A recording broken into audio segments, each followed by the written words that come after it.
প্রিয় শিক্ষার্থী ভাই বোনেরা সবাই কেমন আছেন? আশা করি খুব ভালো আছেন। 2023 সালের ডিগ্রি তৃতীয় বর্ষের রুটিন পরিবর্তন করা হয়েছে। আসলে আমরা জানবো কোন কোন বিষয়ে আপনাদের পরিবর্তন করা হয়েছে।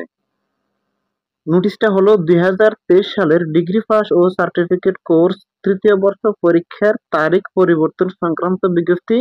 আজ 25শে সেপ্টেম্বর এই নোটিশটি প্রকাশ করা হয়েছে। আমরা এখানে ক্লিক করে দিচ্ছি, দেখবো আপনাদের কোন কোন পরীক্ষা পরিবর্তন করা হয়েছে। সংশ্লিষ্ট সকলকে জানানো যাচ্ছে যে শ্রী শ্রী দুর্গাপূজা, বিজয়া দশমী, ফাতেহা ইয়াজদাহুম, প্রবারণা পূর্ণিমা ও শ্রী শ্রী লক্ষ্মী পূজা উদযাপন উপলক্ষে আপনাদের রুটিনটা পরিবর্তন করা হয়েছে। এ পাশে দেখুন পূর্ব নির্ধারিত সময়সূচি অনুযায়ী পরীক্ষার তারিখ ও বার। এ পাশে আছে পরীক্ষা অনুষ্ঠিত হওয়ার পরবর্তী তারিখ ও বার।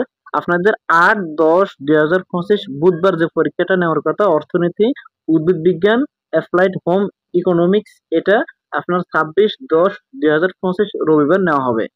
এরপর আপনারা আরেকটা দেখুন, 9-10-2025 বৃহস্পতিবার সমাজবিজ্ঞান সমাজকর্ম, এই পরীক্ষাটা আপনাদের 27-10-2025 সোমবার নেওয়া হবে। এছাড়া আপনাদের অন্যান্য পরীক্ষার তারিখ, বিষয় ও বিষয়কোড অপরিবর্তিত থাকবে।